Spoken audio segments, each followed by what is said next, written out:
Bonjour à tous. Je suis ravie d'être avec vous aujourd'hui pour parler des patients qui ont une tumeur mutée EGFR, un réarrangement de ALK ou un réarrangement de ROS. Voici mes liens d'intérêt. On va commencer par s'interroger d'où on vient. Je trouve que c'est toujours important. En fait, dans les années 70-80, la question était, est-ce que quand on a un cancer bronchique non à petites cellules métastatiques, ça vaut la peine de faire une chimio? Et moi, je sais que souvent, pas tout le temps, mais souvent, quand j'annonce un cancer du poumon métastatique à un patient, il me dit, à quoi bon? Est-ce que ça vaut la peine? Donc en tout cas, dans les années 70-80, c'était la question.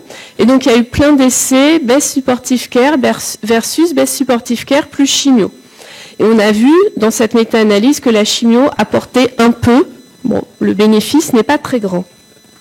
Après, dans les années 2000, vous avez connu aussi pour certains d'entre vous cette période. Moi, j'étais interne, je me disais, quelle est la meilleure chimio? On n'avait que ça. On n'avait pas les thérapies ciblées, on n'avait pas l'immuno. On se disait, quelle est la meilleure?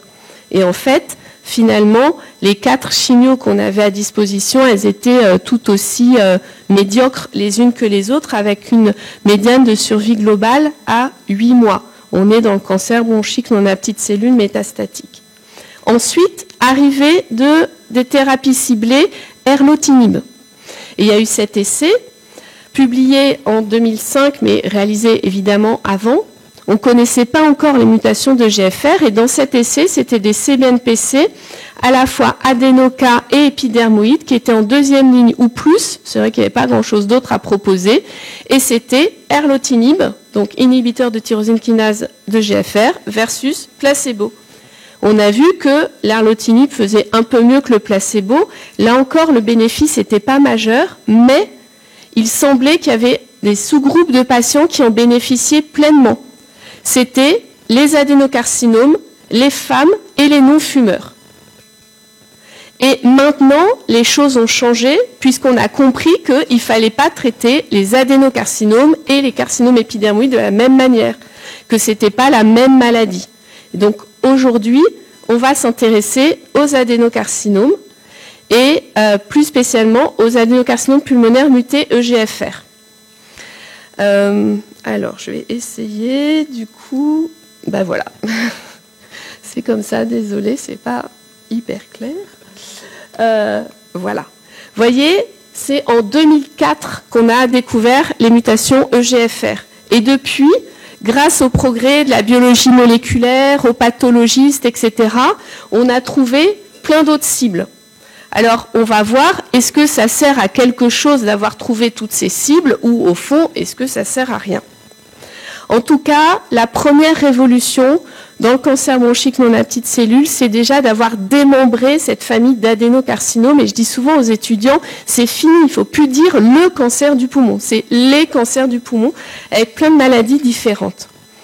Alors, la recherche d'altérations moléculaires ciblables pour notre pratique quotidienne. Quelles sont les indications?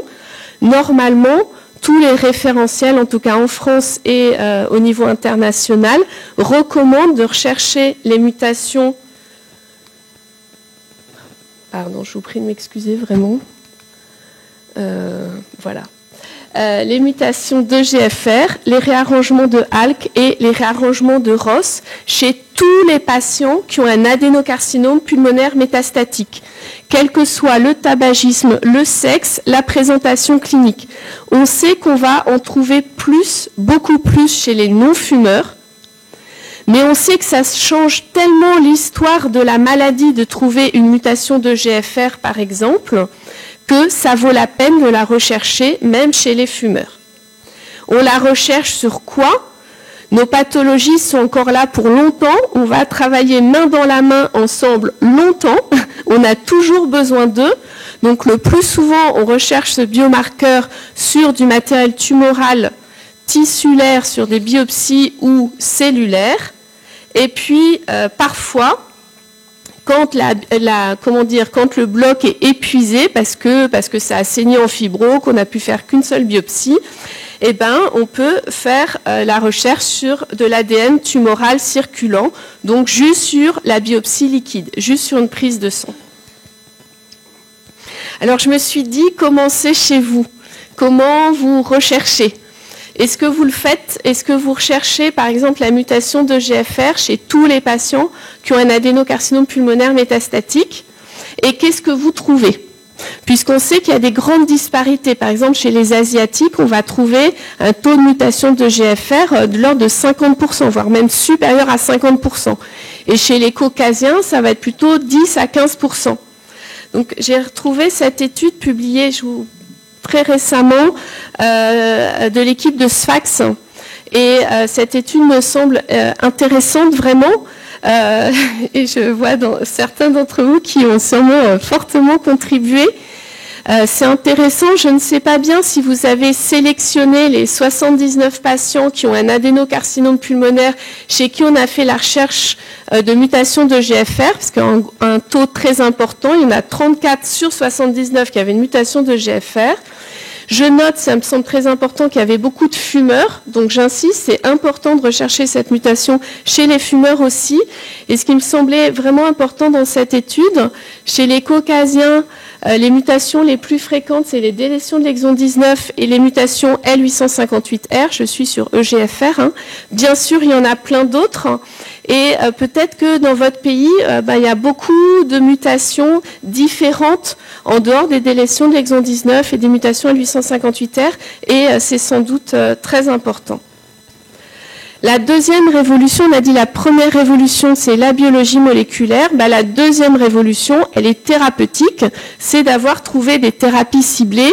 Et ce dont on rêve tous, c'est que ça fasse on-off. C'est-à-dire, on met la thérapie ciblée, et comme la tumeur, elle est vraiment addictive avec, par exemple, cette mutation EGFR, en 3 jours, le patient a le bénéfice. On rêve de ça. Alors, les résultats des essais qui vont donc nous conduire aux algorithmes. Et c'est publié en 2010 dans New England. Et la question est donc, pour des patients qui ont un adénocarcinome pulmonaire métastatique muté EGFR, est-ce qu'il faut mieux faire gefitinib en première ligne ou chimiothérapie? L'objectif principal, c'était la survie sans progression. Objectif principal rempli. Et donc, en tout cas en France, il y a eu l'AMM pour le gefitinib, pour les adénocarcinomes EGFR mutés en première ligne métastatique suite à cette étude. Assez vite, on s'est rendu compte que le bénéfice était majeur, mais le bénéfice ne durait pas toujours, puisque la tumeur, contrairement à ce qu'on croit, elle est en fait polyclonale.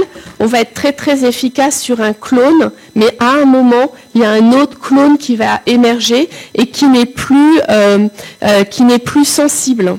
Et donc c'est ce qui est représenté sur cette diapositive.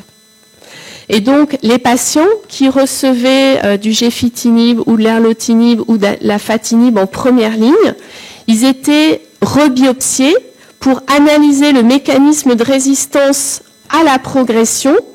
Et dans 50% environ des cas, on trouvait l'émergence d'une mutation de GFR toujours, mais au niveau de l'exon 20 qui s'appelle la mutation T790M. Et dans ces cas-là, ils avaient de l'osimertinib, avec à nouveau, dans 80% des cas, une très bonne réponse. La question ensuite, c'était, mais pourquoi on ne met pas l'osimertinib en première ligne? Et donc, c'est cet essai, osimertinib en première ligne. Vous voyez que ça a avancé quand même assez vite, 2017. Osimertinib en première ligne, phase 3, objectif principal, la survie sans progression. Donc osimertinib versus le traitement standard, sachant que le traitement standard, c'était gefitinib ou erlotinib. Et c'est positif, et donc AMM de l'osimertinib en 2017 ou un peu après pour les adénocarcinomes EGFR mutés, mais EGFR muté avec une mutation conventionnelle, donc délétion de l'exon 19 et mutation L858R en première ligne métastatique. J'arrive donc à l'algorithme. Donc, en tout cas, ce qui est recommandé quand on peut l'avoir. Je ne sais pas si vous pouvez avoir facilement l'osimertinib ou pas. Quand il y a un adénocarcinome pulmonaire métastatique muté EGFR, notamment des lésions de l'exon 19, mutation L858R, c'est osimertinib en première ligne parce que le bénéfice, il est nettement supérieur. On est à 19 mois de survie sans progression versus 10 mois avec les TKI de première ou deuxième génération. Après, à progression, donc la progression, elle arrive, la médiane est à 19 mois, donc autour de 19 mois, mais il y a des patients qui peuvent être 4 ans sous osimertinib avec une réponse complète. À progression, il est recommandé de rebiopsier ou une rebiopsie tissulaire ou, à défaut, une biopsie liquide pour analyser le mécanisme de résistance et faire le traitement si possible, adapté en fonction du mécanisme de résistance. Si on ne l'identifie pas ou qu'on n'a pas de traitement ciblé par rapport au mécanisme de résistance, bien sûr, il ne faut pas oublier la chimio chez ces patients. Je vous présente très rapidement cette diapo. C'est une patiente de 87 ans, non fumeuse, qui se présente aux urgences dans un tableau de douleur osseuse très invalidante. Assez rapidement, on voit sur le bilan qu'elle a une lésion lobaire supérieure gauche. Je suis désolée, je me risque plus à vous montrer parce que j'ai peur que ça ne marche pas encore. Donc, une lésion lobaire supérieure gauche et de multiples métastases osseuses. On a fait la fibroscopie et sur la fibro, on avait juste quelques cellules adénocarcinomateuses, de la lymphangite, mais c'est tout. Il n'y avait pas assez de matériel tumoral pour faire les recherches de mutation, notamment de GFR. Elle avait une biopsie liquide. On a retrouvé la mutation. C'était, je crois, une délétion de l'exon 19. Et elle a commencé l'osimertinib le 21 décembre 2018. Et elle a été mise très rapidement en rémission complète. Et elle a vécu 5 ans. Et maintenant, elle est décédée. Mais voilà, elle a une vie pleine, si j'ose dire. Pour terminer sur les mutés EGFR, l'actualité maintenant, c'est est-ce que on aurait intérêt à faire un TKI d'EGFR sur les stades localisés en post-opératoire chez des patients qui ont été opérés, puisqu'on sait qu'il y en a quand même un grand nombre qui vont rechuter, et notamment les mutés EGFR ont un pronostic quand ils ont un stade localisé un peu moins bon et qui rechutent un peu plus.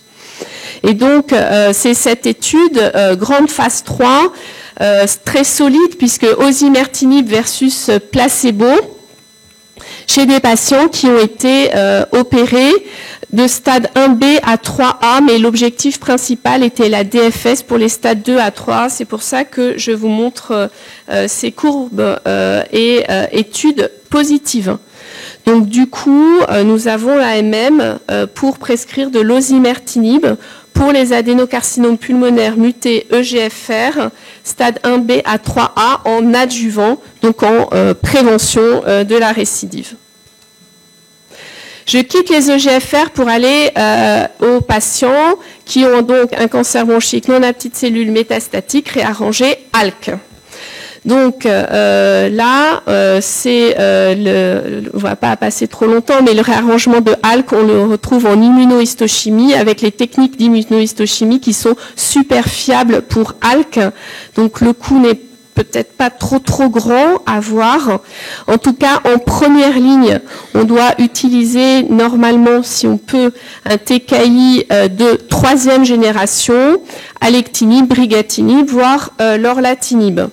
Et de même, même si les ressources sont un peu moins grandes à progression, on reprélève. Sur quoi repose cet algorithme? Pareil, 2014, question, phase 3, est-ce qu'il faut mieux faire chez ces patients qui ont un adénocarcinome pulmonaire métastatique réarrangé ALK, la chimio ou le crizotinib, qui était alors le TKI de première génération? Objectif principal sur la survie sans progression, objectif rempli, et donc on a eu l'AMM du crizo en première ligne métastatique en 2017. Après, naturellement, arrivent les TKI de 2e et 3e génération qui, normalement, doivent faire mieux. Et je vous ai montré l'alectinib, mais c'est pareil pour le brigatinib, pareil pour le lorlatinib. Et le bénéfice, il est majeur, puisque vous voyez une survie sans progression à 35 mois.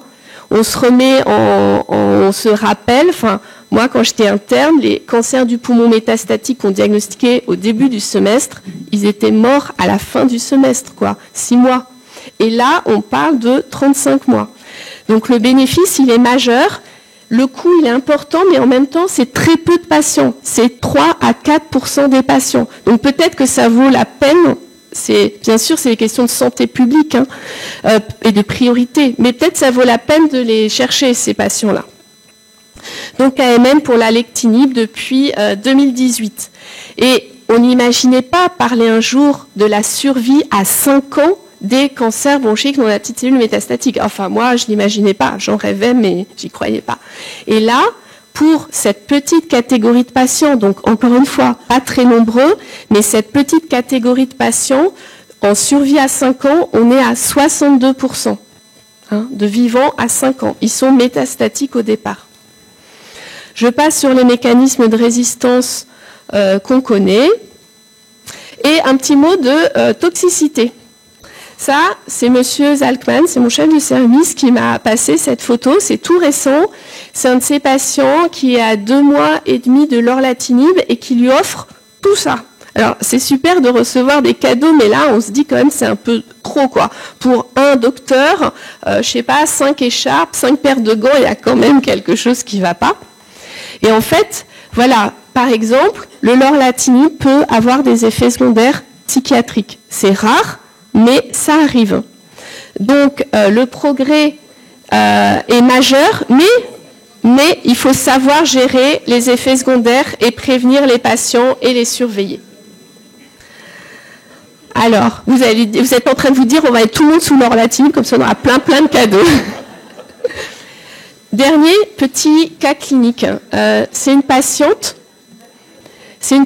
qui a 30 ans, qui est non-fumeuse et qui arrive aux urgences le 10 juillet 2016, dyspnée, douleur thoracique. Elle a un angioscanner.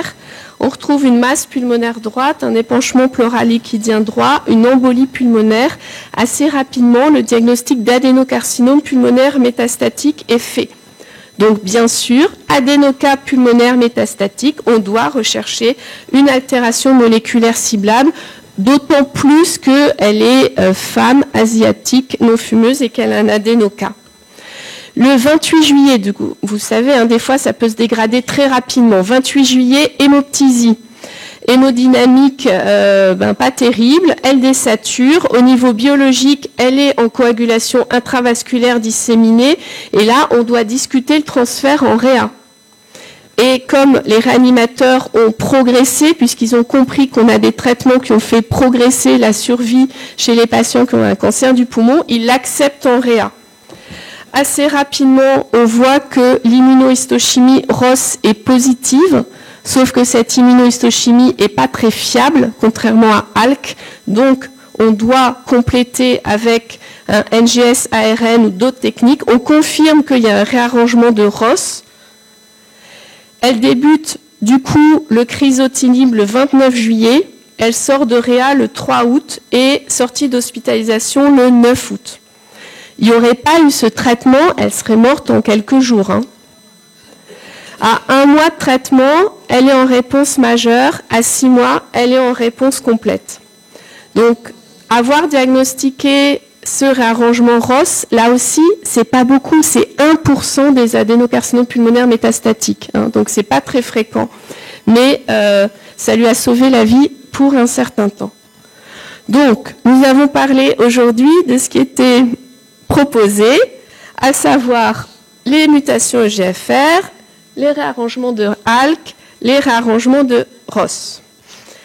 Après, les autres, c'est tous les autres, notamment les mutérases, et aussi toutes les mutations qu'on ne connaît pas. Et la troisième révolution, c'est l'immunothérapie qui vous a été excellemment bien présentée tout à l'heure. Moi, je vous ai fait un petit algorithme simplissime. CBNPC de stade 4 en 2022. Je pense qu'il faut faire attention au performance status, à l'histologie, avoir le statut mutationnel EGFR, réarrangement de ALK ou ROS et l'IHC-PDL1. On fait une RCP parce qu'on est toujours meilleur à plusieurs que seul.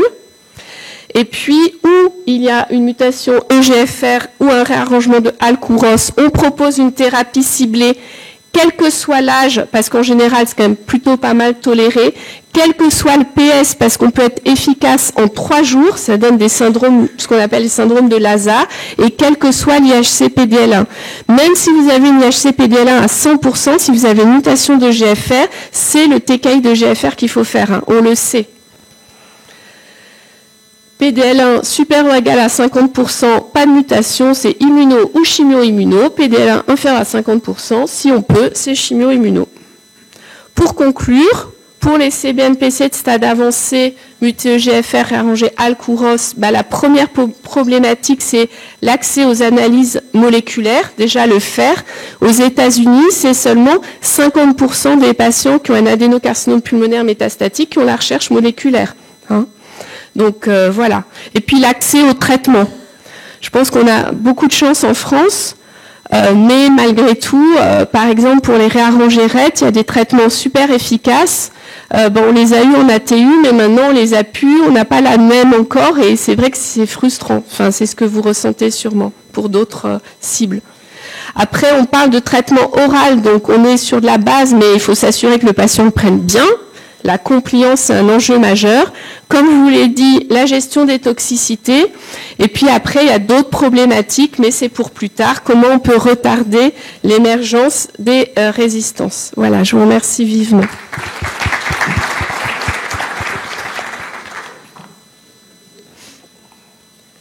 Juste pour rigoler un peu, le cancer, ça me rappelle un peu comme une infection.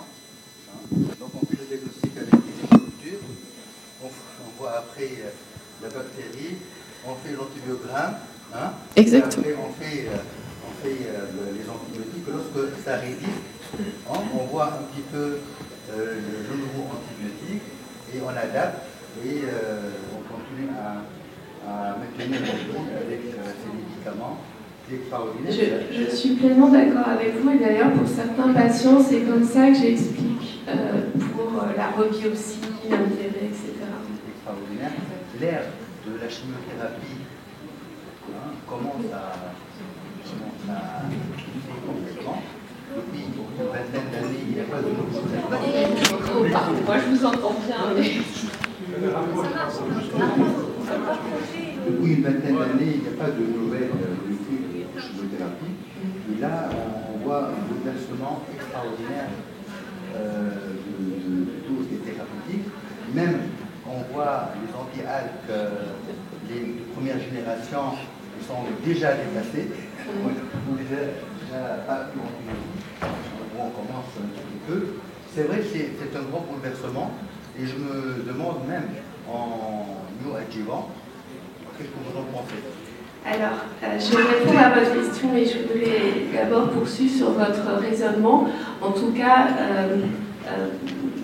le cancer n'est pas une infection, mais n'empêche qu'il y a des raisonnements qu'on a avec l'infection, qu'on peut avoir avec le cancer, notamment par rapport à l'émergence de résistance et associer plusieurs traitements.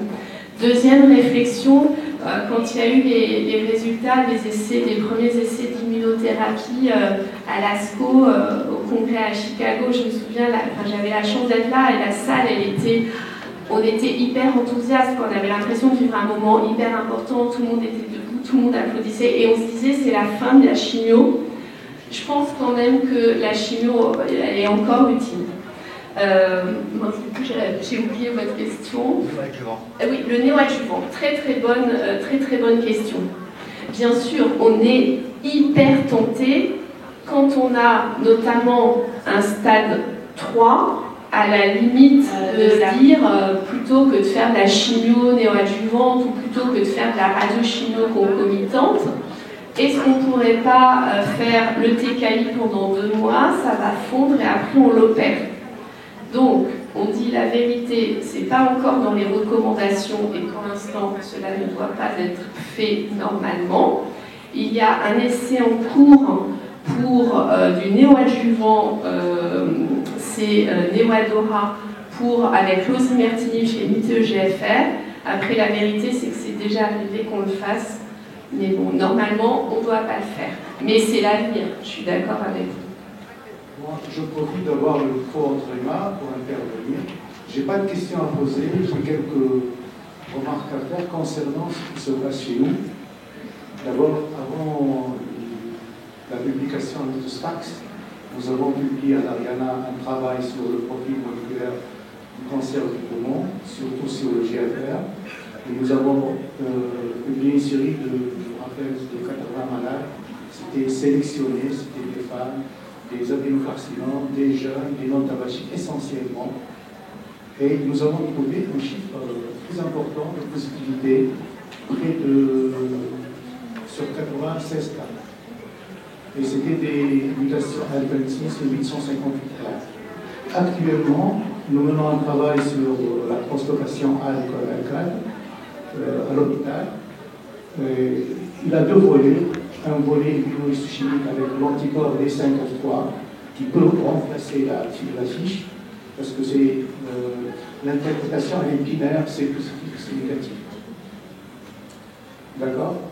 Nous sommes à l'étape de l'immunohistochimie, nous avons trouvé 10% de possibilité, on va confirmer par la fiche et on vous donnera dans quelques mois le résultat final. Ceci pour ce que nous faisons actuellement. Pour ce qui est de la thérapie ciblée, testing et traitement, les problèmes en Tunisie sont d'abord lancés, aussi bien pour le testing que pour le traitement, quoique pour le GFR, ça devient un peu gérable actuellement, avec les génériques, ça ne coûte pas très cher. Et de ce qui est testing, il y a des problèmes financiers parce que le GFR, ça coûte dans les 600 dinars. Selon les laboratoires. Pour l'ALK, on a fait le calcul en immunohistochimie, ça coûte pour les 350 dinars. Actuellement, nous le faisons avec un don fait par les laboratoires Roche. Nous disposons actuellement de 100 tests. On peut le faire. C'est pour ça que je demande à nos amis pneumologues et oncologues de cibler leurs demandes pour ne pas épuiser le stock que nous avons. Le deuxième problème du testing, du testing, c'est le problème technique.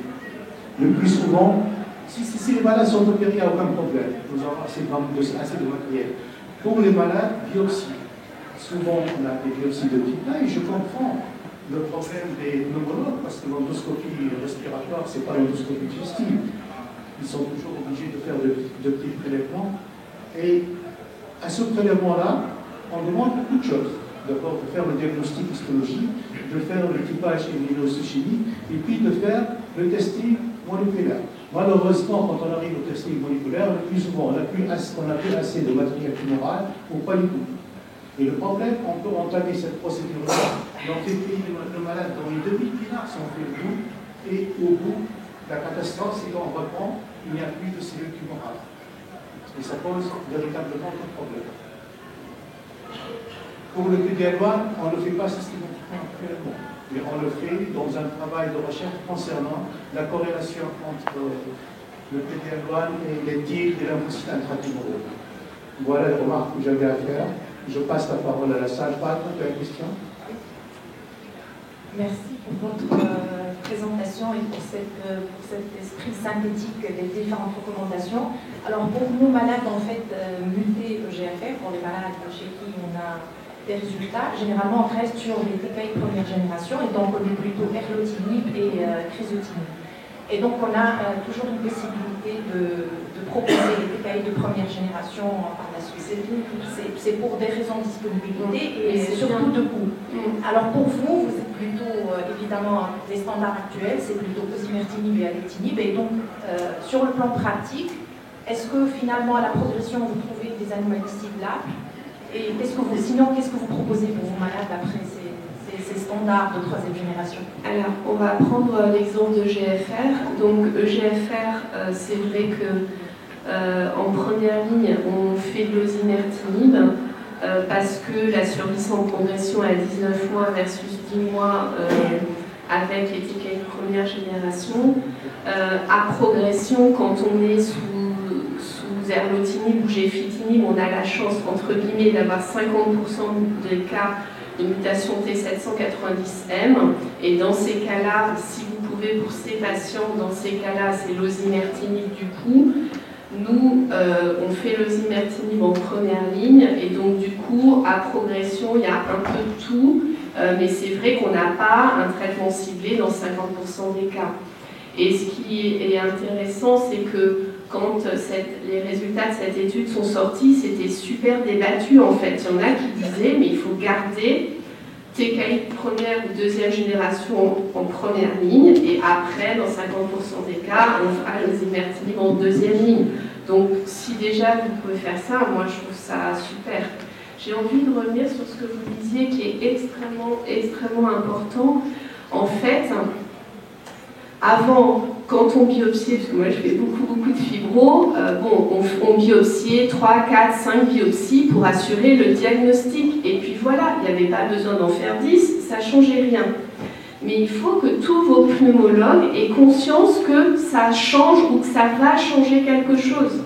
Et donc que les pneumologues, que les radiologues qui font les ponctions sous scan aient conscience qu'il faut biopsier plus.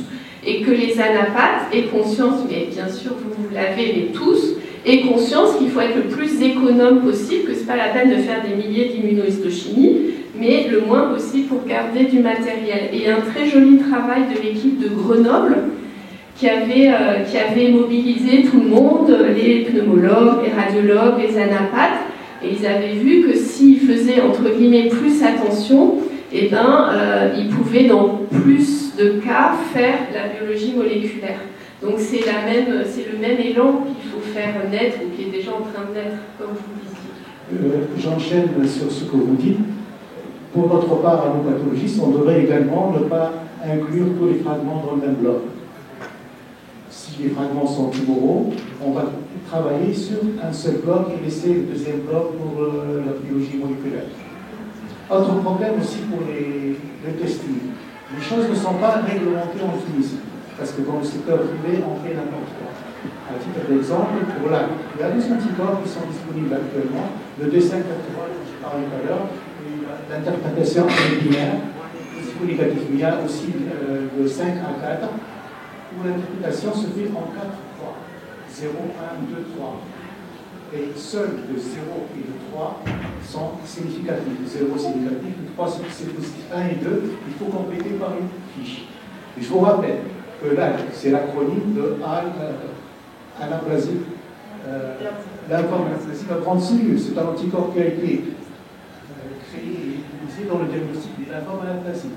Il y a des anticorps qui sont uniquement dirigés contre le lymphome, qui sont utilisés par certains anapathes dans le privé comme un testing pour la recherche de la transplantation intramédiaire. Ça n'a aucun sens. Une dernière question. On a largement. Est-ce que Rosier serait suffisamment parlé? Merci pour la qualité de cette conférence. Une question très pratique et très simple. Alors, quels sont les délais moyens à peu près pour la réponse par rapport aux questions réarrangement moyen? Et deuxièmement, la rentabilité, quand c'est négatif, où il n'y a plus de matériel, des biopsies liquides, dans les situations difficiles, la rentabilité. Merci. Alors, les délais sont très variables d'un centre à l'autre. Je vais vous faire en 2 mots mon expérience. Ça fait 7 ans que je travaille à Bichat. Avant, je travaillais dans un autre centre. À Bichat, il y a 7 ans, ils ne s'intéressaient pas du tout au cancer du poumon. Donc, quand on est arrivé, les délais, ils étaient longs, ce qui était quelque part insupportable pour moi. Je m'étais même dit, si ça continue comme ça, j'envoie mes prélèvements ailleurs. Mais en fait, on a bossé avec les anapathes, avec les biologistes moléculaires, comme quoi il y a une marge de progression. Et maintenant, alors, les IHC, ALK, nous, là aussi c'est une question d'organisation, le pathologiste, il fait un diagnostic d'adénocarcinome pulmonaire, il va faire d'emblée IHC, ALK, ROC, ROS, PD-L1. C'est pas comme ça dans tous les centres, mais c'est comme ça chez nous. J'ai pas besoin de lui dire, au fait, j'ai bien eu le résultat de l'adénocarcinome pulmonaire, monsieur machin, fais s'il te plaît ça. Il le fait d'emblée. Donc en fait, je l'ai en 48 heures, les IHC. Enfin, c'est rapide, quoi. Après, la mutation de GFR, donc c'est LGS ADN, ça dépend, mais c'est fait 1 fois par semaine chez nous. Ça démarre le lundi, on a le résultat le vendredi. Donc ça dépend de quand arrivent les biopsies au labo, mais voilà, on va dire entre une semaine et 10 jours. Ça, c'est en NGS ADN. Après, par exemple, le cas de la jeune femme 30 ans non fumeuse asiatique en réa, là, on a mobilisé tout le monde pour qu'il fasse le kit rapide de GFR. Et si on le fait en testing rapide, on peut avoir les résultats en 24 heures, mais il y a rarement besoin que ce soit ça. Après, le NGS ARN, donc pour les fusions, c'est plus long. Chez nous, c'est fait une fois tous les 15 jours, donc ça dépend quand le prélèvement sort, et voilà quoi. Mais on a des délais globalement super rapides. Mais c'est hyper hétérogène en France. Il y a eu des études, c'est hyper hétérogène. Je crois que l'INCA dit qu'en gros, le délai max, c'est 3 semaines. Il y en a qui sont beaucoup moins, il y en a qui sont beaucoup plus. Ce qui fait qu'on comprend les équipes.